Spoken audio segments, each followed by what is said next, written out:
एकतेचा उत्सव सुरुवात कशी झाली? गणपती बाप्पा मोरया म्हणत आपण उत्साहपूर्ण आणि भक्तिमय वातावरणात गणपती बाप्पांचा आगमन सोहळा साजरा करतो। आजच्या घडीला 100 पैकी 90 जणांच्या घरात प्रेम, श्रद्धा, भक्तिभावाने गणपती बाप्पा विराजमान होतात। पण सार्वजनिक गणेश मंडळांचा विषय निघतो तेव्हा विचित्र वास्तव बघायला मिळतं। एकाच कॉलनीत एका रस्त्यावर 3-3 मंडळ उभे राहिलेले दिसतात। यावरून प्रश्न पडतो की आपण एकत्र येण्याऐवजी विभागले तर जात नाहीयेत ना?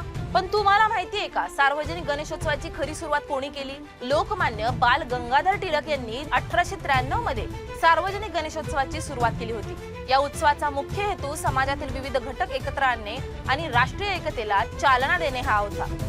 तेव्हा गणेशोत्सव हा उत्सव होता एकतेचा आणि आजचा हाच उत्सव आहे स्पर्धेचा। खरंच आपण गणेशोत्सवाच्या नावाने एकत्र येतोय की विभागले जातोय हे आपणच ठरवायला पाहिजे।